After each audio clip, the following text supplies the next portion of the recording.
কোটা আন্দোলন থেকে শুরু করে 5 আগস্টের আন্দোলন পর্যন্ত ছাত্র জনতার উপর পুলিশের ভূমিকা নিয়ে ব্যাপক সমালোচনা ওঠে এবং তাদের হামলা মারধর নিয়েও ব্যাপক ক্রোধের শিকার হয়।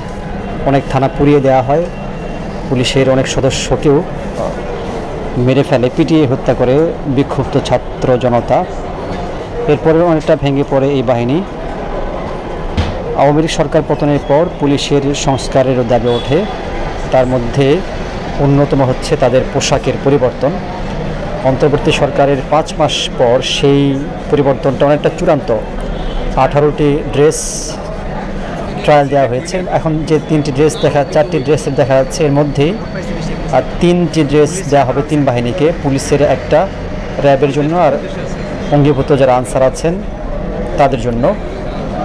এর মধ্যে থেকে সবচেয়ে বেশি ভোট যেটি পেয়েছে সামনে এই আপু যেটি পরে আছেন, এটি সম্ভবত পুলিশের ড্রেস হতে যাচ্ছে। মাঝখানে যিনি আছেন গ্রে কালার, এটা হচ্ছে র্যাব, এবং পেছনে যে নীল এবং হালকা ব্লু, এটি সম্ভবত র্যাব আনসারের ড্রেস হতে যাচ্ছে। স্বরাষ্ট্র মন্ত্রণালয়ে ঊর্ধ্বতন যারা কর্মকর্তা আছেন, পুলিশ, র্যাব, আইজিপি থেকে শুরু করে তাদের সবার ভোটের মাধ্যমেই এটি নির্ধারণ করা হয়েছে এবং এটি হবার পরে চূড়ান্ত করা হবে। তারপরে ড্রেস আসলে চূড়ান্ত হবে 3 বাহিনীর। অর্থাৎ বলা যায় যে পুলিশ, র্যাব এবং আনসারের ড্রেস পরিবর্তন হচ্ছে।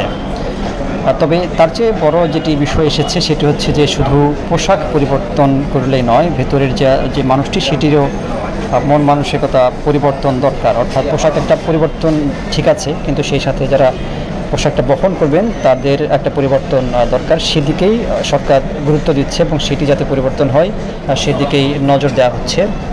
খুব শিগগিরই হয়তো এই ধরনের পোশাক দেখা যাবে এই 3 বাহিনীতে।